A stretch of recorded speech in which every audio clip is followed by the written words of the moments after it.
അടുത്ത പുസ്തകം രചിച്ചിട്ടുള്ളത് ഫാദർ ഡോക്ടർ ജോൺസൺ തേക്കടിയിൽ അച്ഛനാണ്. അദ്ദേഹം ഇപ്പോൾ ഇവിടെ സ്റ്റേജിലുണ്ട്. ഇതിൻ്റെ പ്രകാശനം നിർവഹിക്കുന്നത് bishop Mar Awgin Kuriakose, metropolitan of Chaldean Syrian church of the east. അത് സ്വീകരിക്കുന്നത് അഡ്വക്കേറ്റ് ടീന അശോക്. ഈ പുസ്തകം മലയാളത്തിലും ഇംഗ്ലീഷിലും എഴുതിയിട്ടുണ്ട്. അതിൻ്റെ ഇംഗ്ലീഷിൻ്റെ പ്രകാശന കർമ്മം ആദ്യം നിർവഹിക്കുന്നു. Free India, the seed of liberation.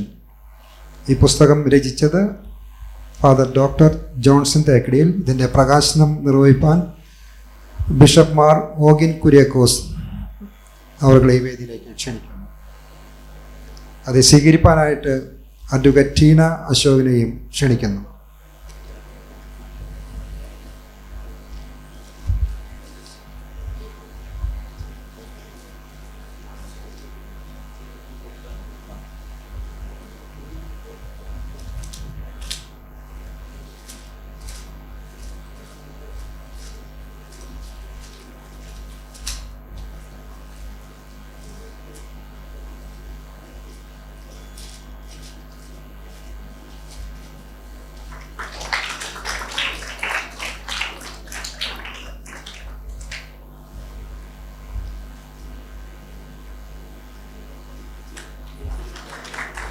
Malayalam ചെയ്യുന്നത് reverend father doctor Paul Pulikkan. അത് സ്വീകരിക്കുന്നത് ജോസഫ് പോൾ. TF ജെയിംസ് ഇതിൻ്റെയും കൂടെയും സ്വീകരണം നടത്തുന്നതായിരിക്കും. നമ്മൾ പേര് പറഞ്ഞ പലരും എത്തുവാൻ സാധിച്ചിട്ടില്ല. അതുകൊണ്ട് പലരും സബ്സ്റ്റിറ്റ്യൂട്ട് ചെയ്യാണ് ഇവിടെ.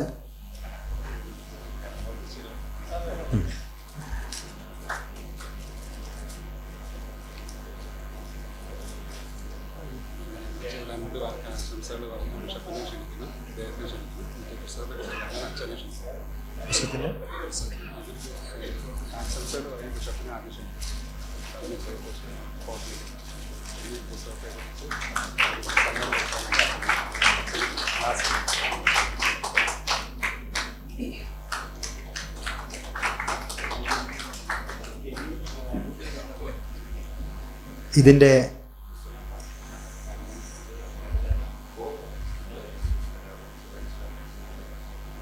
ഈ പുസ്തകത്തിൻ്റെ ആശംസ അർപ്പിക്കാനായിട്ട് ബിഷപ്പ് ആദ്യം ഇതിനെക്കുറിച്ച് ഒരാശംസ നമ്മളോട് അറിയിക്കും. തുടർന്ന് റവറൻ ഫാദർ ഡോക്ടർ പോൾ പുളിക്കനും അറിയിക്കും. അതിനുശേഷം ഒടുവിലായിട്ട് ഈ പുസ്തകത്തിൻ്റെ ഓതറായിരിക്കുന്ന ഫാദർ ഡോക്ടർ ജോൺസൺ തേക്കടിയിൽ അദ്ദേഹവും നമ്മുടെ ചില വാക്കുകൾ സംസാരിക്കുന്നതായിരിക്കും. എത്രയും ബഹുമാനപ്പെട്ട പോൾ പുളിക്കനച്ചൻ, ഇതിൻ്റെ ഓതർ ആയിട്ടുള്ള റവറൻ ഡോക്ടർ ജോൺസൺ തേക്കടിയിലച്ചൻ, മറ്റ് സ്നേഹമുള്ള സഹോദരീ സഹോദരങ്ങളെ, ഇവിടുത്തെ ലീഡേഴ്സ്, ഇതുപോലെ ഒരു അവസരം ഇവിടെ വരാനായിട്ട് പറ്റിയതിൽ ഉള്ള സന്തോഷം ഏറ്റവും ആദ്യം അറിയിക്കട്ടെ. പ്രത്യേകിച്ചും ജോൺസൺ അച്ഛനെ കുറേ നാളുകളായിട്ട് അറിയാം. ജോൺസൺ അച്ഛൻ്റെ പ്രവർത്തനങ്ങളും അതുപോലെ തന്നെ ജോൺസൺ അച്ഛൻ്റെ പ്രസംഗവും അദ്ദേഹം നടത്തുന്ന മിഷണറി പ്രവർത്തനങ്ങളൊക്കെ കുറേ നാളുകളായിട്ട് അറിയുന്ന ഒരു വ്യക്തിയാണ്. ഞങ്ങൾ രണ്ടുപേരും ഏകദേശം ഒരേ കാലഘട്ടത്തിൽ മദ്രാസിൽ പഠിച്ചവരാണ്. അതായത് ഗുരുകുൽ ലൂതറൻ തിയോളജിക്കൽ കോളേജ് ഞാൻ പഠിക്കുന്നു. അതുപോലെ തന്നെ അച്ഛനും അവിടെ ഏകദേശം ആ ഒരു കാലഘട്ടത്തിൽ അവിടെ ഉണ്ടായിരുന്ന ഞങ്ങൾ രണ്ടുപേരും ഒരുമിച്ചുണ്ടായിരുന്നവരാണ്. അതുകൊണ്ട് തന്നെ ട്രൈബൽ മേഖലയിലും ഗോത്ര വർഗങ്ങളുടെ ഇടയിലും അതുപോലെ തന്നെ മറ്റുള്ള, അതായത് സാധാരണ ആളുകൾ എത്തിപ്പെടാത്ത സ്ഥലങ്ങളിലൊക്കെ മിഷൻ പ്രവർത്തനങ്ങളുമായിട്ട് മുന്നിട്ട് പോകാൻ ഞങ്ങളവിടെ പഠിക്കുന്ന അവസരങ്ങളിൽ ഞങ്ങൾക്ക് പറ്റിയിട്ടുണ്ട്. അതിൻ്റെയൊക്കെ ഒരു ബാക്കി പത്രമാണ് ഇപ്പോഴും ജോൺസൺ അച്ഛനിൽ ആ ഒരു തീപ്പൊരി നമ്മൾ ഇപ്പോഴും അത് കാണുന്നത്. കാരണം അദ്ദേഹത്തിൻ്റെ യൂട്യൂബ് ചാനലുകൾ അതിൽ നിങ്ങളിപ്പോൾ ഒരുപാട് പേര് നിങ്ങൾ ശ്രദ്ധിക്കുന്നുണ്ടായിരിക്കും. സമകാലിക പ്രശ്നങ്ങളെ അതിൻ്റേതായ പ്രാധാന്യത്തോടു കൂടെ തന്നെ മറ്റുള്ളവരുടെ മുന്നിലേക്ക് എത്തിക്കാനായിട്ടുള്ള ഒരു പ്രത്യേക ശ്രമം ജോൺസൺ അച്ഛൻ ചെയ്യുന്നുണ്ട്. എനിക്ക് തോന്നുന്നു ഈ പുസ്തകം ഞാൻ വായിച്ചിട്ടില്ല, ഇന്നാണ് ഇപ്പോൾ ഞാനിത് കണ്ടത്. ജോൺസൺ അച്ഛൻ എൻ്റെ അടുത്ത് പറഞ്ഞു, നമ്മുടെ സമകാലിക പ്രശ്നങ്ങളോടുള്ള ഒരു സംവാദം ആണ് ഇതിനകത്ത് ഉള്ളത്. അത് ഇന്ത്യയുടെ ചരിത്രത്താളുകളും ആര്യന്മാരുടെ കുടിയേറ്റം, മനുസ്മൃതി എന്ന ധർമ്മശാസ്ത്രം, ഇന്ത്യയുടെ വർണ്ണങ്ങൾ, പൈതൃക ഇന്ത്യ, ഇന്ത്യ ഒരു നിശ്ചല സമൂഹം എന്ന് തുടങ്ങി സ്വതന്ത്ര ഇന്ത്യ വിമോചനത്തിൻ്റെ വിത്ത് എന്ന രീതിയിൽ ക്രിസ്ത്യാനികൾ ഇന്ത്യക്ക് വേണ്ടി ചെയ്തിട്ടുള്ള നേട്ടങ്ങളെ ഒക്കെ ഏകദേശം വിശകലനം ചെയ്യാനായിട്ട് ഒരു പരിധിവരെ ജോൺസൺ അച്ഛൻ ഏറ്റവും മുന്നിൽ നിൽക്കുന്ന ഒരു വ്യക്തി കൂടെയാണ്. ജോൺസൺ അച്ഛൻ്റെ പ്രസംഗങ്ങളൊക്കെ ഒരുപക്ഷെ നിങ്ങൾ കേട്ടിട്ടുണ്ടായിരിക്കും.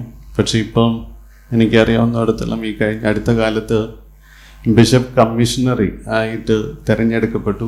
ഇപ്പോൾ അച്ഛൻ എന്ന് പറയുന്നതിനേക്കാൾ ഉപരിയായിട്ട് ബിഷപ്പ് കമ്മീഷണറി എന്ന് പറയുന്നതാണ് കൂടുതൽ ശരി. മാത്രമല്ല മലബാർ ഇവാഞ്ചലിക്കൽ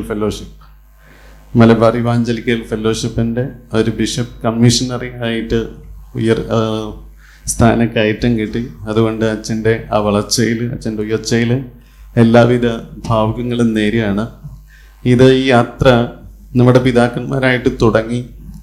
ആ പിതാക്കന്മാർ സ്വാതന്ത്ര്യം കിട്ടുന്നതിന് മുമ്പേ തൊട്ട് തുടങ്ങിയിട്ടുള്ള ഒരു യാത്ര. അത് പലപ്പോഴും പലരും അത് കണ്ണടച്ച് ഇരുട്ടാക്കി കാണാത്ത രീതിയിൽ വയ്ക്കാനായിട്ട് പലരും ശ്രമിക്കുന്നുണ്ട്. അങ്ങനെ കണ്ണടച്ച് വെച്ചിരിക്കുന്ന, കാണാൻ താല്പര്യമില്ലാത്ത കുറേ കാര്യങ്ങളൊക്കെ എടുത്ത് പുറത്തു കൊണ്ടുവന്ന് ഞങ്ങളൊക്കെ ഇവിടെ ഉണ്ടായിരുന്നു, ഞങ്ങളൊക്കെ ഇവിടെ ഉണ്ട്, ഇവിടുത്തെ സ്വാതന്ത്ര്യത്തിനും ഇവിടുത്തെ വിമോചനത്തിനും ക്രിസ്ത്യാനികൾ കൊടുത്തിരിക്കുന്ന നേട്ടങ്ങൾ അത്രമാത്രം ഉണ്ട് എന്ന് ഉറക്കെ പ്രഖ്യാപിക്കുന്ന ഒരു പുസ്തകം കൂടിയിട്ടായിരിക്കും ഇതുണ്ടാവുക.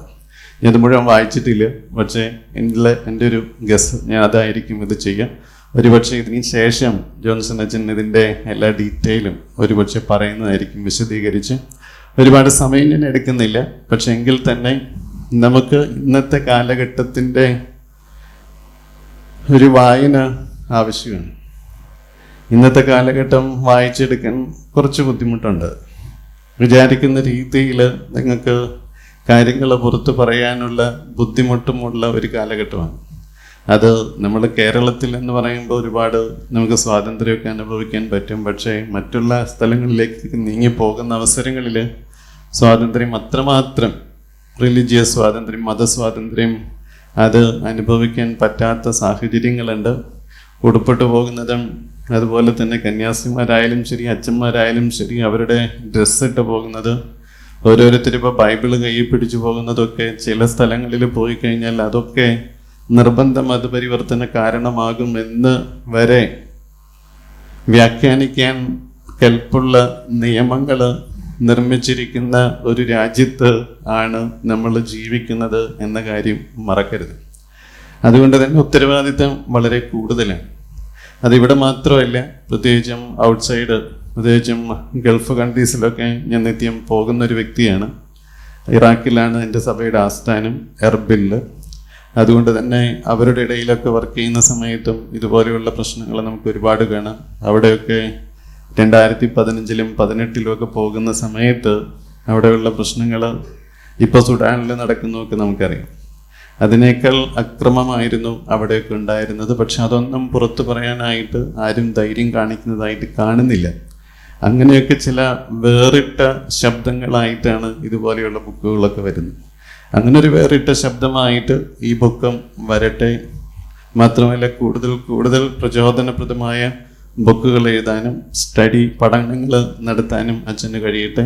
അച്ഛൻ എന്തെങ്കിലുമൊക്കെ ചെയ്യുന്നുണ്ടെങ്കിൽ അത് അത്രമാത്രം പഠനം നടത്തി വ്യക്തമായി ക്ലാരിറ്റിയോടുകൂടെ പ്രസൻറ്റ് ചെയ്യാനുള്ള പ്രത്യേക ഒരു കഴിവ് ജോൺസൺ അച്ഛനുണ്ട്. അതുകൊണ്ട് തന്നെ എക്യുമെനിക്കൽ ഫീൽഡിൽ ഇപ്പം കേരളത്തിൽ ഇൻ്റർ ചർച്ച് കൗൺസിലിൻ്റെ എക്യുമെനിക്കൽ രംഗത്ത് ഇൻ്റർ ചർച്ച് കൗൺസിലിൻ്റെ സെക്രട്ടറി എന്ന രീതിയിൽ ഞാൻ പ്രവർത്തിക്കുന്നുണ്ട്. അതോടൊപ്പം തന്നെ നമ്മുടെ ആലഞ്ചേരി പിതാവ് അതിൻ്റെ പ്രസിഡൻ്റായിട്ട് വർക്ക് ചെയ്യുന്നുണ്ട്. കഴിഞ്ഞ പ്രാവശ്യത്തെ നമ്മുടെ യൂണിറ്റി ഒക്ടേവ് അതൊക്കെ ഒരുമിച്ച് ക്രിസ്ത്യാനികളൊക്കെ കൂടെ ഒരുമിച്ച് നിൽക്കാനായിട്ടുള്ളൊരു ശ്രമം KCCയുടെ നേതൃത്വത്തിലും ഇൻ്റർ ചർച്ച് കൗൺസിലിൻ്റെ നേതൃത്വത്തിലും എല്ലാ ചർച്ചസിൻ്റെയും എക്യുമെനിക്കൽ വിങ്ങിൻ്റെ നേതൃത്വത്തിലും ഒരുമിച്ച് നിർത്താനായിട്ടുള്ളൊരു ശ്രമം നമ്മൾ കഴിഞ്ഞ പ്രാവശ്യം നടത്തേണ്ടേ. അതിൻ്റെ ഗുണം നമുക്കുണ്ടായിരുന്നു. അതുപോലെ തന്നെ എല്ലാവരും കൂടെ ഒരുമിച്ചൊക്കെ വരേണ്ട ഒരു സമയം അതിക്രമിച്ചിരിക്കുന്നു എന്ന് കൂടെ ഒന്ന് ഓർമ്മപ്പെടുത്തിക്കൊണ്ട് വളരെ സന്തോഷത്തോടു കൂടെ, എത്രയധികം ആദരവോടുകൂടെ, അതോടൊപ്പം തന്നെ ദൈവത്തിൻ്റെ കൃപയും അനുഗ്രഹങ്ങളും എല്ലാം പ്രതീക്ഷിച്ചുകൊണ്ട് നമ്മുടെ റവറൻഡ് ഡോക്ടർ ജോൺസൺ തേക്കടയിൽ ബിഷപ്പ് കമ്മീഷണറി അച്ഛൻ്റെ സ്വതന്ത്ര ഇന്ത്യ വിമോചനത്തിൻ്റെ വിത്ത് എന്ന ഈ ബുക്ക് ഔപചാരികമായിട്ട് ഇന്ന് റിലീസ് ചെയ്തതായിട്ട് പ്രഖ്യാപിക്കുന്നു. എല്ലാവിധ മംഗളങ്ങളും നേരുന്നു. ദൈവം അനുഗ്രഹിക്കട്ടെ. അഭിവന്യ ഔഗൻ മാർ കുര്യാക്കോസ് പിതാവേ, പ്രിയപ്പെട്ട റവറൻഡ് ഡോക്ടർ ജോൺസൺ തേക്കടയച്ച, ഇന്നത്തെ ഈ സദസ്സിലെ വേദിയിലെ പ്രധാനപ്പെട്ട വ്യക്തിത്വങ്ങളെ, പ്രിയപ്പെട്ട സുഹൃത്തുക്കളെ, ജോൺസൺ അച്ഛൻ ഇറക്കിയ മലയാളത്തിലും ഇംഗ്ലീഷിലുമായിട്ട് ഇറക്കിയ പുസ്തകം free India the seed of liberation, the builders and makers and movers of the nation എന്നുള്ള പുസ്തകം ഇന്ന് ഔപചാരികമായിട്ട് പ്രകാശനം ചെയ്തിരിക്കുകയാണ്. ജോൺസൺ അച്ഛനുമായിട്ട് കഴിഞ്ഞ 15 വർഷത്തെ പരിചയമുണ്ട്. പ്രത്യേകിച്ച് ഞങ്ങൾ കാലിക്കറ്റ് യൂണിവേഴ്സിറ്റിയിലെ, ഞാൻ തൃശ്ശൂർക്കാരനാണ്, ഞാൻ താമസിക്കുന്നത് മുളയത്താണ്. 2006 മുതൽ കാലിക്കറ്റ് യൂണിവേഴ്സിറ്റിയിലെ chair for Christian studies and research അതിൻ്റെ ഡയറക്ടറും കൂടിയാണ് ഞാൻ. ചെയർ ഇറക്കുന്ന UGC അംഗീകാരമുള്ള കെയർ ലിസ്റ്റിലുള്ള Eastern journal of dialogue and culture അതിലെ എഡിറ്റോറിയൽ മെമ്പർ കൂടിയാണ് അച്ഛൻ. ഞങ്ങൾ കുറേ വർഷമായിട്ട് കാലിക്കറ്റ് യൂണിവേഴ്സിറ്റിയിൽ ശ്രമിച്ചിരുന്നൊരു കാര്യം, ഞങ്ങൾ ചെയർ ഫോർ ക്രിസ്ത്യൻ സ്റ്റഡീസാണ് അതിന് നേതൃത്വം കൊടുത്തത്, ഒരു BA നമ്മളുടെ സെക്കുലർ യൂണിവേഴ്സിറ്റിയിൽ തുടങ്ങാൻ നമ്മൾ ആഗ്രഹിച്ചു. 2007 മുതൽ പരിശ്രമം തുടങ്ങി 2021 അത് പൂർത്തിയായത്. ഇപ്പോൾ നമുക്ക് നമ്മുടെ കാലിക്കറ്റ് യൂണിവേഴ്സിറ്റിയിൽ the only one in Kerala, we have secular degree in BA Christian studies. So perhaps many do not know. ഇപ്പം അത് തുടങ്ങിയിട്ട് 2 വർഷമായി, പലർക്കും അറിഞ്ഞുകൂടാ. അതെല്ലാവർക്കും ഉള്ളതാണ്, എല്ലാവർക്കും പങ്കെടുക്കാൻ പറ്റുന്ന ഒന്നാണ്. അതിൽ നമ്മൾ 2 കോഴ്സുകൾ, ക്രിസ്ത്യൻ സ്റ്റഡീസ്, തിയോളജി എല്ലാം ഉണ്ട്, ഫിലോസഫിക്കും ഉണ്ട്, പക്ഷേ 2 കോഴ്സുകൾ. ഒന്ന് ഈ കോഴ്സ് ഇതാണ്, അതായത് Christianity and nation building. India എന്നുള്ള നേഷൻ്റെ രൂപീകരണത്തിൽ, അതിൻ്റെ ഇന്നുള്ള അവസ്ഥയിൽ എന്താണ് ക്രിസ്ത്യാനിറ്റി ചെയ്തിട്ടുള്ള സംഭാവനകൾ, അതിൻ്റെ സിലബസ് തയ്യാറാക്കിയത് ജോൺസൺ അച്ഛനാണ്. അപ്പം ആ ഒരു വലിയ ഒരു ബന്ധം കൂടിയുണ്ട്. ഒപ്പം തന്നെ നമ്മൾ കേരള റിനൈസൻസ്, ഇവിടെ കേരള നവോത്ഥാനത്തെ പറ്റി പറയുമ്പോൾ നമ്മുടെ ക്രൈസ്തവരുടെ സംഭാവനകളൊക്കെ മിക്കപ്പോഴും തമസ്കരിക്കുന്ന ഒരു അനുഭവമാണ് നമുക്ക് പലപ്പോഴും തോന്നിയിട്ടുള്ളത്. അപ്പോൾ ഒരു paper Kerala renaissance the role of ക്രിസ്ത്യാനിറ്റിയാണ്. ഇത് രണ്ടും നമ്മൾ പഠിപ്പിക്കുന്നു. അപ്പം ഇതൊരു ടെക്സ്റ്റ് ബുക്ക് പോലെ തന്നെ നമുക്ക് സ്വീകാര്യമാണ്. പ്രിയപ്പെട്ടവരെ, നമ്മൾ എത്രമാത്രം വലിയ കോൺട്രിബ്യൂഷനാണ് ഭാരതത്തിനും കേരള നവോത്ഥാനത്തിനും നൽകിയിരിക്കുന്നത് എന്നുള്ളതിൽ യാതൊരു സംശയവുമില്ല. പല പല മേഖലകൾ ഞാൻ ഒന്ന് പതുക്കെ സൂചിപ്പിക്കുകയാണ്. ഏറ്റവും പ്രധാനമായിട്ട് എഡ്യൂക്കേഷൻ രംഗത്ത് സ്ക്രിപ്റ്റ് തന്നെ പലപ്പോഴും നമ്മളാണ് കൊടുത്തിരിക്കുന്നത്. ആധുനിക ഹിന്ദിയുടെ ഉപജ്ഞാതാക്കൾ ക്രിസ്ത്യൻ മിഷണറിമാരാണ്. അതുപോലെ തന്നെ ലിറ്ററേച്ചറിൽ നമുക്കറിയാം, കേരളത്തിൽ തന്നെ ഗ്രാമർ, ഉണ്ടർട്ടിൻ്റെ ഗ്രാമർ, അർണോസ് പാതിരിയുടെ വ്യാകരണം, ഇതെല്ലാം നമുക്ക് ഇവിടെ ഉള്ളതാണ്. പക്ഷേ നമ്മളുടെ ഒരു റോൾ പ്രത്യേകമായിട്ട് എഡ്യൂക്കേഷനിൽ പ്രത്യേകമായി എടുത്ത് പറയാൻ, അതുപോലെ തന്നെ പ്രിൻറ്റിങ്ങിൽ ഇതുമായി ബന്ധപ്പെട്ട ഒരു മേഖലയാണ് പ്രിൻറ്റിങ്. ആൻഡ് ഓൾസോ അവർ attempts to preserve local indigenous tribal cultures. അത് പ്രത്യേകമായിട്ട് നമ്മൾ എത്രമാത്രം നമ്മൾ ഈ ഒരു കാര്യത്തിന് ശ്രദ്ധിച്ചിരിക്കുന്നു. അങ്ങനെ എഡ്യൂക്കേഷൻ വഴി we have aimed at the liberation of the Indian populace, the Dalits, and the poor, the tribal communities of India. അപ്പോൾ ഇന്ത്യയുടെ ഒരു റീ അവേക്കനിങ് അതിന് നമ്മൾ വലിയ, പ്രത്യേകിച്ച് എഡ്യൂക്കേഷൻ എന്നുള്ള ആ മേഖലയിൽ വലിയ പങ്ക് വഹിച്ചിട്ടുണ്ട്. പ്രധാനമായ saint Joseph's college Delhi, Madras Christian college Chennai, saint Xavier's college Mumbai and Kolkata, and saint Joseph's college Tiruchirappalli. Just ചെറിയ ഉദാഹരണങ്ങൾ മാത്രമാണ്. ഇവിടെയൊക്കെ പഠിച്ചിട്ടാണ് നമ്മുടെ പല പ്രമുഖരും ദേശീയ പ്രസ്ഥാനത്തിലേക്ക് ആകൃഷ്ടരായതും അവിടെ അതിൽ വളരെ സജീവമായ പങ്ക് വഹിച്ചതും. രണ്ടാമത്തെ ഒരു മേഖലയാണ് health care and social welfare.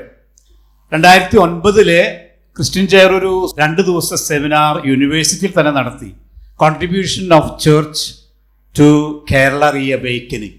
അത് നമ്മൾ പിന്നീട് പ്രസിദ്ധീകരിച്ചു. അപ്പോൾ വളരെ വ്യക്തമായിട്ട് നമുക്ക് പറയാൻ സാധിക്കും health care and social welfare നമ്മൾ എത്രമാത്രം സംഭാവനകളാണ് ചെയ്തിരിക്കുന്നത് എന്ന്. പ്രത്യേകിച്ച് ആതുര സേവന രംഗത്ത് ട്രൈബൽ ഏരിയകളിൽ, ഛത്തീസ്ഗഡ് പോലെയുള്ള ട്രൈബൽ ഏരിയകളിൽ നമ്മുടെ മിഷണറിമാർ, എല്ലാ സഭകളിൽ നിന്നുമുള്ള മിഷണറിമാർ എത്രയോ വലിയ സേവനമാണ് അവിടെ ചെയ്തിരിക്കുന്നത് എന്ന് പ്രത്യേകമായി ഓർമ്മിച്ചെടുക്കുകയാണ്. And then we have the social reform and empowerment. ഒത്തിരി പേര് നമുക്കറിയാം. Doctor Ida Scudder, sister Nivedita, Dayabai, ഇങ്ങനെ തുടങ്ങി എത്രയോ പേരാണ്. Rani Maria. There are ever so many people who are really working with the poor. We should not forget Stan Sami, the Jesuit, who died in prison, was wrongly put into prison. നമുക്കറിയാം അതൊക്കെ. അപ്പോൾ ഇങ്ങനെ പാവങ്ങൾ ഉദ്ധരിക്കുന്നതിന് വേണ്ടി ജീവൻ ബലി കൊടുത്തിട്ടുള്ള വളരെയധികം പേരെ നമുക്ക് കാണാൻ സാധിക്കും. ദെൻ അവർ contribution to Indian nationalism and political movements, freedom movements, വളരെ ശക്തമായിട്ടുള്ള ഒരു നേതൃത്വ നിര കേരളത്തിലും അതുപോലെ തന്നെ ഇന്ത്യയിലും നമ്മുടെ ഭാഗത്തു നിന്നുണ്ടായിരുന്നു. 1927 ഗാന്ധിജി സെൻറ് തോമസ് കോളേജിൽ വന്നതും പ്രഭാഷണം നടത്തിയതും നമ്മൾ പ്രത്യേകമായിട്ട് ഓർക്കും. നല്ലതാണ്.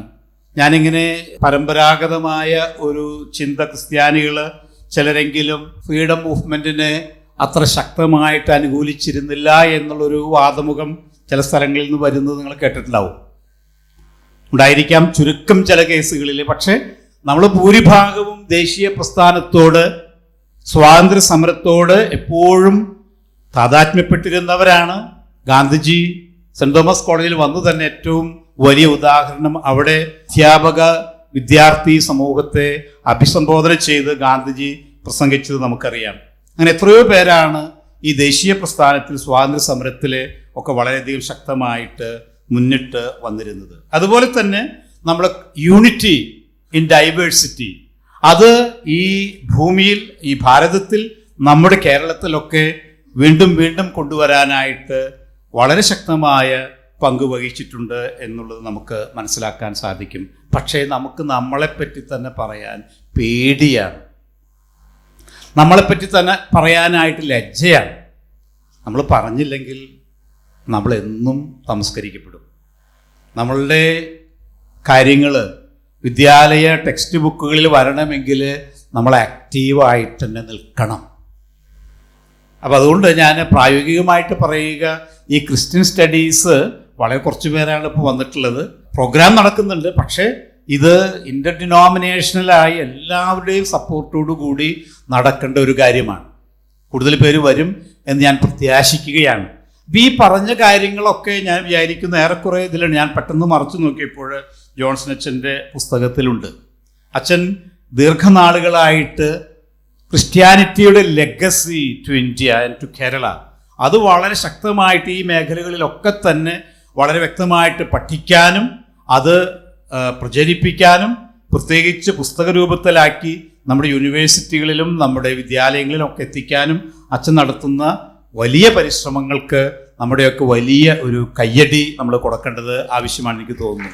നമ്മൾ അഭിനന്ദിക്കണം നമ്മുടെ പ്രിയപ്പെട്ട ജോൺസൺ അച്ഛനെ. അച്ഛൻ തീർച്ചയായിട്ടും അച്ഛൻ മണിപ്പൂർ നടത്തുന്ന യാത്രകൾ, ന്യൂനപക്ഷ അവകാശ ധ്വംസനത്തിനെതിരായിട്ട് അച്ഛൻ നടത്തുന്ന എഴുത്തുകൾ, പ്രഭാഷണങ്ങൾ ഒക്കെ നമ്മൾ മനസ്സിൽ കൊണ്ടുവരുന്ന നല്ലതാണ്. അപ്പോൾ നമ്മളെല്ലാവരും ഏറ്റുപിടിച്ച് ഈ ഒരു സ്വരം, ഇന്ത്യയിൽ ഞങ്ങൾ വിദേശീയരൊന്നുമല്ല, ഞങ്ങൾ ഇവിടുത്തെ മണ്ണിൽ ജനിച്ചവരാണ്. ഈ ഇന്ത്യയുടെ വളർച്ചയ്ക്ക്, ഇന്നുള്ള ഉത്കർഷത്തിന് ഞങ്ങളുടെയൊക്കെ വലിയ കോൺട്രിബ്യൂഷൻ ഉണ്ട് എന്ന് സധൈര്യം പറയാനായിട്ട് നമുക്കൊക്കെ സാധിക്കണം. അതിനെ യേശു നമ്മളെ അനുഗ്രഹിക്കട്ടെ. ജയ് ക്രൈസ്റ്റ്, ജയ് ഹിന്ദ്.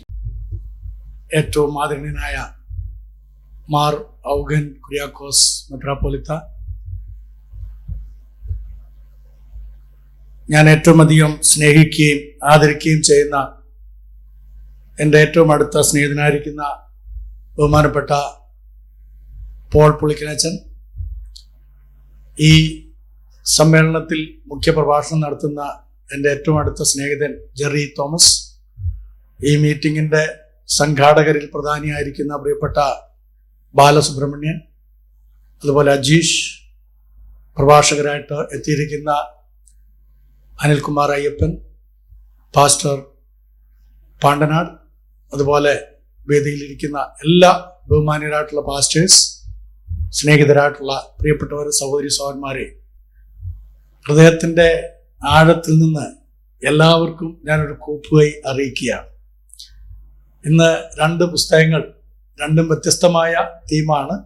അതിൻ്റെ പേര് സാമ്യമുണ്ടെങ്കിലും കുറച്ച് ആശയങ്ങളൊക്കെ രണ്ടിലും ഉൾപ്പെട്ടിട്ടുണ്ടെങ്കിലും വ്യത്യസ്തമായ തീമോടുകൂടെ തന്നെയാണ് രണ്ടും എഴുതിയിരിക്കുന്നത്. അതിൻ്റെ ഇംഗ്ലീഷ് കോപ്പി എൻ്റെ തീസീസ്, PhD തീസീസുമായിട്ട് ബന്ധപ്പെട്ടാണ്.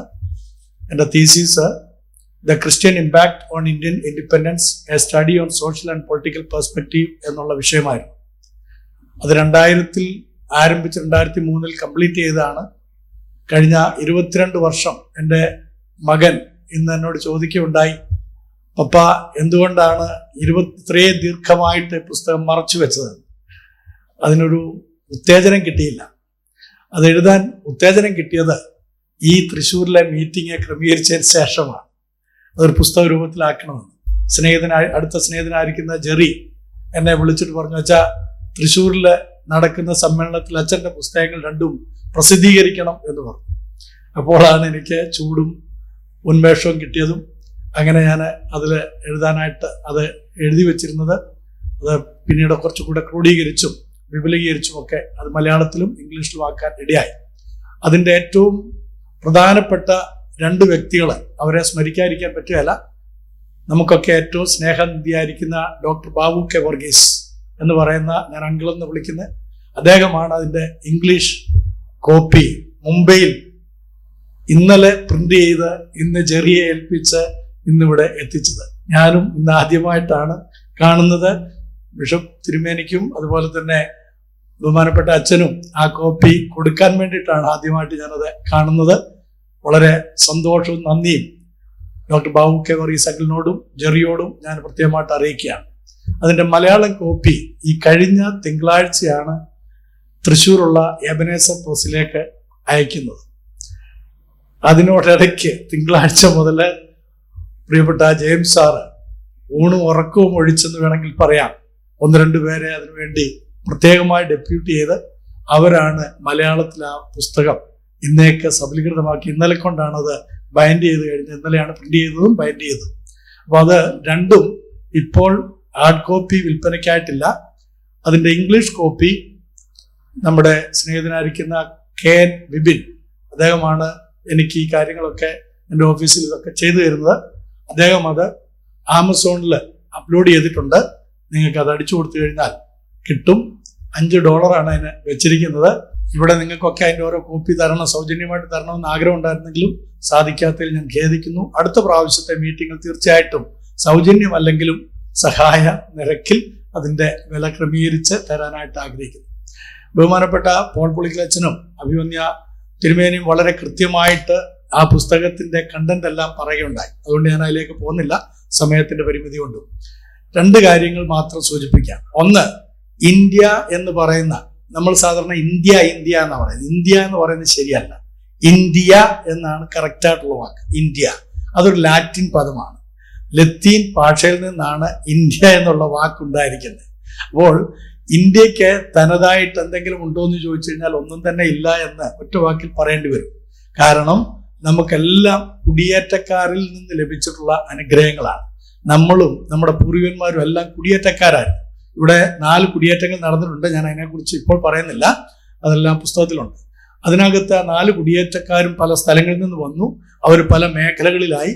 അതിനകത്തെ ഏറ്റവും പ്രധാനപ്പെട്ട ഏറ്റവും അവസാനത്തെ കുടിയേറ്റക്കാരാണ് ഇന്ത്യയിൽ ഇന്ന് ഏറ്റവും അധികം പ്രശ്നങ്ങൾ ഉണ്ടാക്കിക്കൊണ്ടിരിക്കുന്നത് ആര്യന്മാരുടെ കുടിയേറ്റത്തോടു കൂടിയാണ് ഇവിടെ മതവൽക്കരണത്തിന്റെയും വർഗീയവൽക്കരണത്തിന്റെയും ഭിന്നതയുടെയും വിത്ത് പാകുവാൻ ഇടയായിത്തീർന്നിരിക്കുന്നത്. മാത്രമല്ല ഇവിടുത്തെ ജനങ്ങളെ പല തട്ടുകളായിട്ട് തരംതിരിച്ചു. നമ്മുടെ സ്കൂളുകളിലൊക്കെ നമ്മളെ പഠിപ്പിച്ചിരിക്കുന്ന ഒരു കാര്യം, ബ്രിട്ടീഷുകാർ വന്ന് ഡിവൈഡ് ആൻഡ് റൂൾ എന്നുള്ള പോളിസി ആയിരുന്നു അവരുടെ നയം.